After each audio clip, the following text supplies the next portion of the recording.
Hello, guys. Hope you're doing well. This is TJ, and you're listening to Beyond the Ring podcast. And welcome to my Monday Night Raw review. This week's Raw was a pretty good show. Not at the level of last week's. It was more better, more good last week. But ever since after Hell in a Cell, the show had a bit of direction because of the Money in the Bank qualifying matches. But still, Monday Night Raw is not out of the woods, and it still have that pain and going on, and it's still soaring on that pain, and it still have that errors. I mean, the women's division is not very interesting right now. It's kind of dead, and there's no new faces out there. So, just the show is going. I mean, maybe it would be better after the fans come back or something. I hope that. So we will get into the show, and nevertheless, so before we get into the show, please make sure to like this video, share it with your friends, and subscribe to my channel for more wrestling content, reviews, and recaps like this. So we get into the show, and Raw starts off with superstars standing out in the ring, kind of a battle royal situation. I was skeptical what it is, as Sonia and Adam Pierce actually was the camera took over them, and they says that Orton cannot compete tonight for some or the other reason, and they had the vacant spot, so the battle royal would be happening.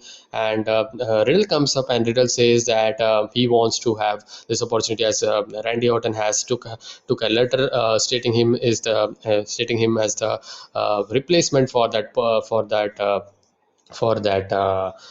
position in the battle. So he wants to be in the battle royal. So he wants to be in the last representing Matt Riddle. So I actually thought like this is going to be an angle going to turn Randy Orton heel or something, because he's out. So maybe Randy Riddle would not win, and Randy Orton would be to take his frustration on Riddle, then he doesn't get the job done. That's why. But the situation was completely different as we get into the match, and Pierce actually says Riddle clearly wrote this himself, and it was obvious because of the writing that he has, kind of a kid's writing, and his gimmick actually that resonated well. And Riddle wants to compete on his behalf. So battle royal happens. The match first. It was a fun battle royal, not a very good battle royal, but I mean, it wasn't that bad or something. It was just going. I mean, I didn't have any moment or something where I was kind of bored. But there was also a thing that was going on of 24/7 championship, as Akira Tozawa was getting pinned by Drew Gulak, and Drew Gulak then pinned by R-Truth, and it goes way back to Akira Tozawa. Then he actually again pins him. So this fun thing happened there. So I mean, it's just there. I mean, not bad or something. It doesn't take away or something, because the battle royal is battle royal. So it wasn't that a one-on-one or a fighter for a match or something. So they have done other stuff as well. I mean, the huge stuff as well. So this was considerably less than what we think. So we get into this match. So we actually had Jinder Mahal, and we had Damian Priest as well, and Damian Priest is back. And commentators actually they didn't notice him, kind of. I mean, they didn't say about when he was doing some offenses. They were considering him, and so such a return after some weeks, and they didn't. This is the thing, because superstars take time or something because of the injury, and they came back, and these are the future stars of your show. I mean, you actually release them. That's another point, but you don't know if they become stars, if they become the next. I mean, they become the next big star or something. So you should focus on them, and should talk about them, their accomplishment, and their updates and all. I mean, at least when they are coming back, have some serious discussion on that. I mean, they didn't do that, but I'm glad that he got that very good showing in this match, as Damian Priest, Matt Riddle, and one more guy. It was, I think, it was. I think it was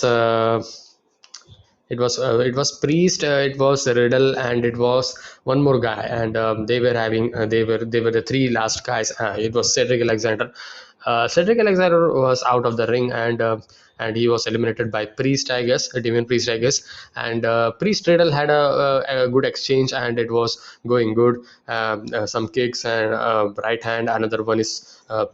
Another right hand is missed, and German suplex to Priest, and a right hand, a leg lariat. So these two work very well because they had worked well in NXT, and they said this had the same kind of style, like kicks and all, kick strikes and all. So had a MMA touch, had a very good touch to it. So that made this battle royal actually better in the last moment. And Riddle with a running knee to the Priest face, and Priest actually got eliminated from the apron. So that was it, and Riddle got the victory. So Riddle, as I said, wasn't thinking that Riddle was going to get this victory, but Riddle got the victory. We get to the next match, and we got the next match. Before that, we also got the recap of Bliss and her antics until we get to Shayna, and they had the discussion in the backstage area working on her trick. And Shayna says that she's actually knows that this was all due to Alexa Bliss. We are not the tag team champions anymore, as Alexa Bliss is watching them from the back. And we get to the we get to the uh, backstage segment again. Riker is slapping a box with the strap, and R-Truth was running back to Akira Tozawa, and I asked what you're doing, and he says that he's actually finding out where he wants to inflict pain on Elias. He's going to have a strap match, so Elias is gonna run away. So that's the thing. So normal stuff, and he actually asks if he would be interested to have some kind of yeah, he asked some kind of a question, but he didn't answer. So he says, "That's it. We had the meeting over. I have no time, extra time. So that's it." So we go to the another segment where AJ calls Orton out for not being there and saying he lost his opportunity. This should be Drew versus AJ. Now he has his chances very less, as Riddle is into this, pierced into this. Weaseled into his match, and almost claims he was scouting competition earlier. What about what happened to AJ Styles last week? And they show that segment. We see what happened. AJ says this is pure hypocrisy, and it's actually making the duty of Omos more hectic, because he would have to focus on two guys right now. So kind of a good promo by AJ Styles. AJ Styles is finding that character very well. At start it wasn't that good, but I'm kind of understanding. I'm kind of liking this kind of pairing. Maybe if in the down the line, maybe, I mean, just had a fun thought, like almost challenging AJ Styles for the WWE Championship. AJ Styles winning the WWE Championship. I mean, I don't not in the Money in the Bank scenario, but in the future. So that's my thinking, and it's going good. I mean, I say that. So we are still in the backstage. Lucha House Party comes up to Nikki Cross. Nikki Cross, she's a superhero right now, superhero gimmick, and she's good. And I mean, she's doing good. I mean, her character, that character actually suits very well. I am liking that. So I'm looking forward to that. She's finally found something inside of her that was always there, and she actually had this promo, very kind of a natural promo. I felt like she was speaking out from her heart, so it didn't felt like kind of a scripted promo, but it was straight out from her heart. So she has a natural talent of cutting the promo. She isn't very good at the promos, but she makes it up. She's good at she's okay at English, so she actually makes it up. She finds the word, and she actually perfectly says that. And she says she's the only one, because everyone out there has the same feeling deep down inside. Everyone can do and be better, so embrace it and go for it. She kind of tells about motivation. Imagine her winning the Money in the Bank contract. She'll be inspiration to boys and girls. She can be a champion. And she says then, cool down, one goal at a time. She will win tonight, and she's almost a superhero, as she says. So we get to the second match between Nikki Cross, as she says, almost a superhero, versus the Shayna Baszler. And this was more than a match than the storyline that was there, because Alexa Bliss uh, came out in between. Nikki Cross has some control segment on Shayna Baszler, and while there was while there was normal stuff that was going, the clothesline and all, the Irish whip and all, the Alexa Bliss comes up, and Alexa Bliss actually stands there and took a look for Nia Jax. So clearly they are having kind of an Nia Jax, so Alexa Bliss shoulder, and Reggie comes up from the back, and Reggie actually kind of distracts her attention to her, and Alexa Bliss actually kicks Nia Jax and hit a low blow as well. To Reggie with her foot. So that kind of created distraction for Shayna Baszler, and a top rope with a crossbody, and Shayna rushes the corner with a knee to the chin of Nikki. Shayna looks over to Alexa. Shayna sets Nikki on the top rope. Alexa, why she is here? Nikki punches her, then hits tornado DDT. So kind of I mean, I don't know. I think so that when Alexa Bliss is kind of supporting Nikki Cross, not for her, not for Nikki Cross advantage, but her advantage, because she doesn't like Nia Jackson. Also, that's why. So that's why she kind of had a distraction. So that actually got the victory for Nikki Cross, and Nikki rolls up Shayna in the ring and gets the victory. So that was there, and we get to Kofi segment, and Kofi is in the middle of the ring, and he had the face off with MVP, which was announced like this was a very good promo, and this is what he said. He says, hearing Woods screaming in the cell while he stood outside, unable to do something, just really actually blew his mind. When Woods needed him the most, Kofi couldn't do anything. A lot of people had disrespect Woods for a long time, but last week, but he showed the world, taking it to Lashley. You should gotta put the respect on him, because he's also a very good performance, kind of a very good babyface promo by Kofi Kingston. MVP comes out with some ladies. Bobby Lashley is not there. He must have misheard Kofi saying he was going to beat Lashley. That is so ridiculous. He say, considering Kofi's history with the New Day, he says some really ridiculous things. But to be frank, they are looking forward to the Money in the Bank pay-per-view, because they will finally have a live audience. And Bobby Lashley has the message that he actually enjoyed very much destroying Xavier Woods after the match, and he's already beaten Bobby, as Kofi Kingston states. He can do it again, and Lashley looks more beatable than ever, as he states. And each week a layer is stripped away from Lashley. Each week he becomes more a shell of his former self. He may just look like MVP, a broken man holding on to some onto the onto the semblance of success, as he says. And MVP says he does what he does for Lashley, because over a year ago they started this journey together. Lashley put in the work and rose to the top. MVP does what he does because Bobby deserves it, as he says. And this was a long promo, man. I mean, Kofi says that I didn't deserve it. This was a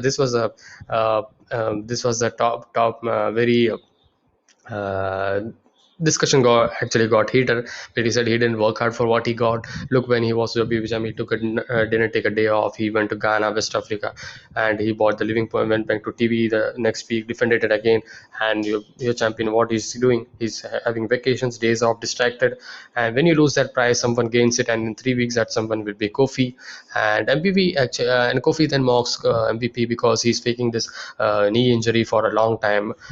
If you have if you have any guts, he says, kind of mocks him, and MVP kind of goes to hit him, but he hits the Trouble in Paradise. So I thought about that Lashley would be coming up from the back and attack Kofi Kingston, but he got the last laugh here, and he got the upper hand here. And it's good to have some upper hand for babyface, just destroying them.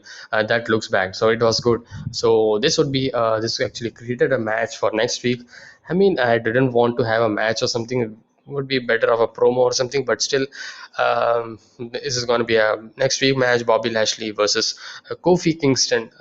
No, Xavier Woods actually. Bobby Lashley versus Xavier Woods in a singles match, and so that was it. And this was a good segment. Do watch this segment, a better segment of Raw for some few weeks right now, and good segment right there by both by Kofi Kingston and MVP, put over very well. We get to the third match, which was Asuka and Naomi versus Eva Marie, and do drop Piper Niven. And Piper actually same stuff. Actually this time Piper was going to tag Eva Marie, and Piper actually Eva Marie actually didn't tag. She actually hops off to the apron, and she had a bit of a revenge what she did last week. So kind of it's better to have Eva Marie versus Piper Niven, get it finished in Money in the Bank or something, and get them Piper Niven to go to NXT UK. So she was better in that brand. I mean, she was better, or maybe into the NXT or something. She would be better in that. I mean, this is not good, man. Let's Eva Marie do something, another thing. She do another thing. I mean, this kind of protege mentor thing, I'm not liking this. I don't stand the Eva Marie as a protege or a mentorship for anyone. I mean, I'm not digesting this kind of storyline. No, man, not for Eva Marie. So she Piper Niven actually didn't lose this match, as Piper Niven actually got the victory by the crossbody on Asuka. And Asuka is just like a jobber. She's reluctantly accepting all the things, man. She's just losing to Piper Niven. I mean, do drop. When I'm saying this name, I mean, it's like I'm knowing this. Knowing this girl for so many time. I mean, so many long time. I don't, man. No, man. I mean, this Piper Niven do drop, whatever the hell it is. She's actually getting the victory on Asuka. I mean, it's okay to get a victory on Naomi because she's not in the championship picture. She's way ahead, way below that, way below from Asuka. But getting the victory on Asuka wasn't that good, man. It was a bad booking. It was a very, very bad booking. Even Eva Marie would have got, I would, okay, I mean, but Piper Niven, I mean, she's a inexperienced, I mean, uh, man, I don't want to say anything. I mean, this was a bad thing of the show. I wasn't enjoying this match. I actually forwarded this match. I wasn't liking this bit. Uh, we get into the next match, and before that we had a segment. I think so, and. Backstage, actually, Morrison and Miz, they were talking to Sarah Schreiber, and Sarah asked Morrison how he feels possibly. So Miz says that he actually won the Money in the Bank 2 times, so he will actually have the experience advantage and give the knowledge to Morrison. And but he's the smartest. His situational awareness, so he senses and sees everything, and he will tell John Morrison when to cash in it the opportunity. And Ricochet actually comes up and kind of claims. Uh, climbs kind of have get into their head and have a match or something. And surprisingly, we didn't ask this match, but this match was one of the best part of the one of the good part of the show, I would say that. And Ricochet then have the dipstick and actually use him on the Miz, and that was funny. And Miz and John Morrison, even though it's a cringe, but they are funny, man. And Ricochet versus John Morrison, this was a good match, but the result, the ending actually ruined this match, as this had a many great offenses, innovative offenses by John Morrison. Ricochet is the one of the innovative superstar, but John Morrison looks way more innovative than Ricochet, because he was overshadowed by Ricochet was overshadowed by John Morrison because of the more innovative maneuvers of John Morrison. He was not able to catch up Ricochet, and was not able to catch up John Morrison, actually, not Ricochet. So John Morrison it was a normal match.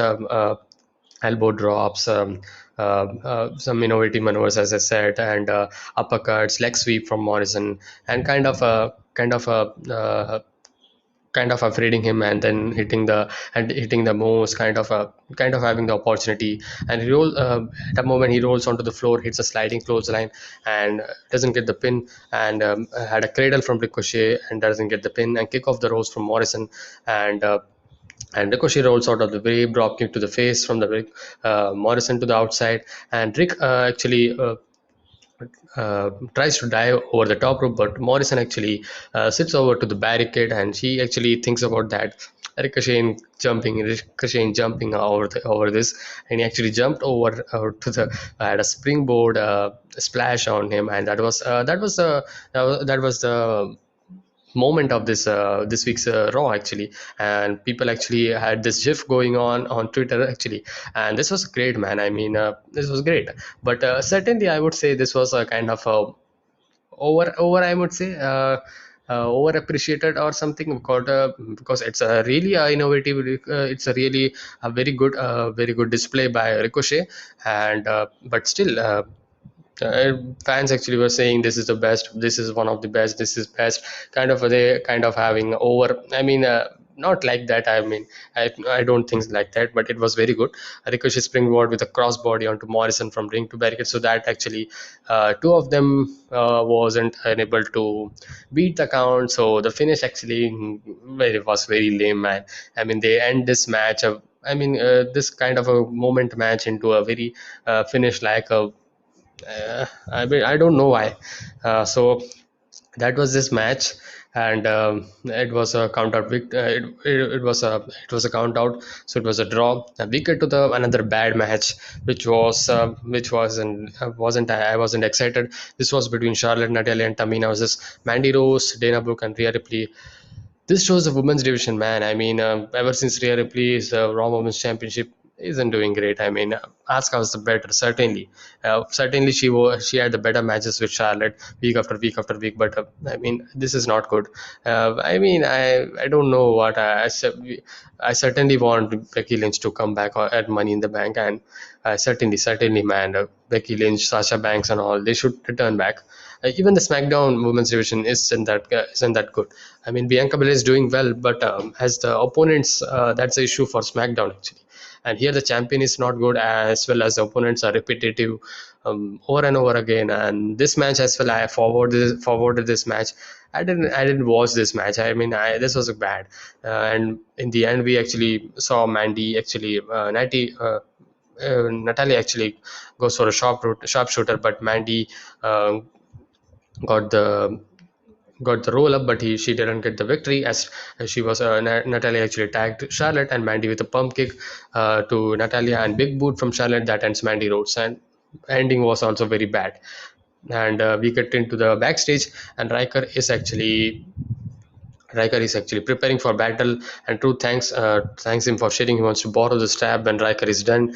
So it was a funny little segment. We get to the stab match. This was a good match. This was a good laid around stab match. A fun stab match, I would say. It was fun to see getting both of them getting beaten up, and it was a very they didn't have much time or something. It was a 5 minute match or something, but there was chest onto the chest, and ribs with punches, and beating onto the chest and across the ribs, onto the post as well, pulling them and Elias into the ring, and hangs Elias over the apron, hard whip to the chest. And in the end, we saw he was going to the kick, and Elias is able to take over with a hard slap across the back. He misses another hit. Riker kicks and slaps Elias with a strap, another across the back whip to the corner, another whip to the corner. Riker pulls Elias and with the slap, and had a black hole slam, and that was it for Elias. And hopefully this should end this storyline, man. I mean, hopefully, I mean, I don't know, we would seeing like next week they both are released or something. Maybe you would be seeing like they not have any plans, they would release them. I think Jackson Rikers. My gut is saying that he's going to be released. Uh, Elias, maybe I also have thinking Elias would also be released, but he have less chance, I think so. Jackson Riker isn't having any storyline or something. I think so. He's gonna get the release. I doesn't want to see or something, but WWE after all of we have been seeing like some storyline ends, and then they have nothing, and they actually have laid around for some weeks, and they get released, and that's what we see. And we get to the main event, and before that, Riddle is actually acting like Orton, and he is actually wearing the Orton's kind of black shirt, and he priest offers some Burger King, and Riddle actually kind of breaks character from Orton. That was funny. And priest says that Orton is lucky to have Riddle as a friend, and not to forget that. And priest he actually calls priest, and he says that I'm kind of trying to become Morton and all. And that was a good segment. I mean, you should watch this segment if you have not watched. So we get to the main event, which was Matt Riddle versus AJ Styles versus Drew McIntyre. This is a main event. This is a great main event, very good main event. lots of strikes, lots of punches, and Drew had the selling going on, but not as the last 2 weeks. But this match had a lot of great psychology, man. AJ Styles actually getting to the knee of Matt Riddle because he actually damaged that knee onto the steel steps. That was a story actually played out, and that actually created a kind of medical attention coming up, and he going to back, and having Drew McIntyre, AJ Styles having some very good match. Initially, Matt Riddle, AJ Styles were going at it, and Drew McIntyre was laid around by onto the that slam onto the announce desk. So that actually created them to rediscover discover that speed where Matt Riddle was a big guy here. So Matt Riddle, I mean, Drew McIntyre didn't. I mean, in these three guys, I actually was Matt Riddle was a favorite here, and Matt Riddle was a more babyface than Drew McIntyre. Drew McIntyre didn't look like a very babyface here. Even his facial expressions and all that doesn't created that resonated that babyface character well. He was a bit of aggressive. He was a bit of angry. The frustration is coming around to his because he's way above, way below now. He needs to get on to the top right now to get the WWE Championship. So that's the story here. So Matt Riddle, AJ Styles had a very good exchange, and as I said, the leg was the main point. The ankle was twisted by AJ Styles and had the calf crusher that was good, and he actually goes for the rope, but this triple threat match, no disqualification, so that actually created a very high drama in the match. And Drew McIntyre comes up, then Matt Riddle, as I said, he actually got injured onto steel steps, and Drew McIntyre, AJ Styles also had a very good match. Drew McIntyre was dominating AJ Styles because he's a big guy, so he was having overhead suplex, belly to belly suplex, clothesline, neck breakers, his patented moves, and his patented moves, and AJ Styles also get some moves like Pele kick and all, brain buster and all. And in the end, we saw Matt Riddle coming up, and Matt Riddle actually comes up, and he actually puts AJ Styles onto the bro mission, and that actually comes almost coming up and almost actually drags AJ Styles out, and he actually was distracted by that, and that creates an opening for the Drew McIntyre, and Drew McIntyre hits a Claymore kick, and that was the ending of this match. And Drew McIntyre win this match. I mean, the result, I am not very happy or something. I mean, it's okay. I mean, Drew McIntyre winning, I mean, he's the biggest star here, so that's why. So I don't want Drew McIntyre winning the whole thing. That's not the prediction for me. I mean, the thing I'm expecting this maybe Matt Riddle on Raw or Biggie on SmackDown, as we see right now in the Money in the Bank, as we have four guys confirmed for Raw, and it's Ricochet, John Morrison, Riddle and Drew McIntyre. So these are the four guys. So Ricochet, certainly he's just for the spots and falls, just there. I don't think so. He's winning. So he would be having a very good performance, but I don't think he's winning. John Morrison is also kind of, as I said, he's had the innovative maneuvers and all, so he'd be doing some great stuff there. So that's why it's a gimmick match, it's a ladder match. So they could do very good stuff, great stuff there.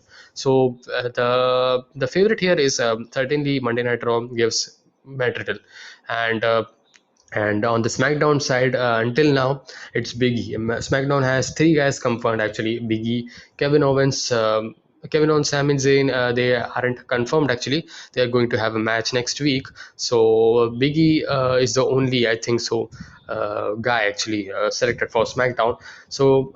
Drew McIntyre, I don't know. I don't want him. I want him to get away from this championship situation, because the fact that they really tried getting the story done, but they didn't do it, and now they are again doing this. I mean, get off the opportunity for some other guys as well. That's my view. So this match was very good.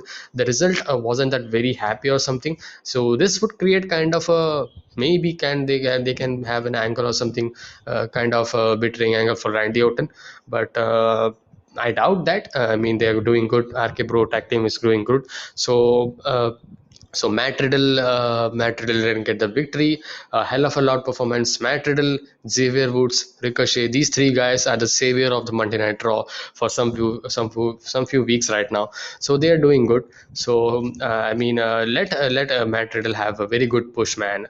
If you want to break him up, let break him up, and I don't have any complaint. They would have a very good rivalry with Orton. He would have a very good rivalry with Orton.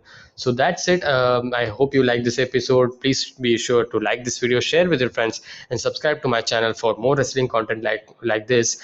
Pretty good Monday Night Raw. So very good segments as well. And I hope to see you guys in the next one. Until then, be safe, stay energetic, peace.